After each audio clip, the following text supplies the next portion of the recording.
used to be the worldwide fraud director at American Express, and then you started two cybersecurity companies. How does what you were doing at Amex compare to what you're doing now? At American Express, the objective is first to move people through the line as they should be, so you don't have long lines at retail stores. And all the data that you can use there is what the card has on it or a zip code that someone enters, and that's pretty much it. The world of credit cards have been living like that for 50 years. In the world of cyber, it's slightly different because now you have a computer, you have a user, you have more time, and you also cannot guarantee that the computer does not have any viruses or malware on it. So all the methods you use in the credit world are limited to the parameters that are available, about 10 to 12 things like the name on the card, the expiration date, the amount, the time of the purchase, and so forth. Once you move to the cyber world, you have tens and tens and tens of parameters that you should be looking at that you could not in the credit card world. The way that you met Frank Abagnale is a very interesting story. Can you tell me a little bit about that? Yeah, I was still at American Express, and one day I was asked to also handle our counterfeit fraud. I did not know a lot about counterfeit. I was really in the internet space and knew a lot about that.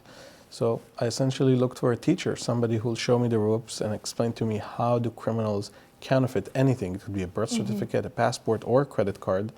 And after a few months of begging him to listen to why it is that he needs to be my teacher, he was gracious enough to help me, and from there on our relationship has been more personal as well as a business relationship. And just for context, you actually met Frank for 20 minutes in a limousine where he told you you need to quit your American Express cushy job and you need to start your own company. Why did you listen to him?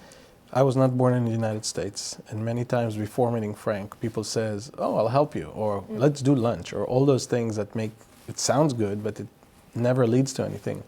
I think after Frank heard what it is I'm trying to do and why, he first of all realized that there's probably merit in the ideas of how the 41st parameter was created, and later on Trusona, the company we're doing together now.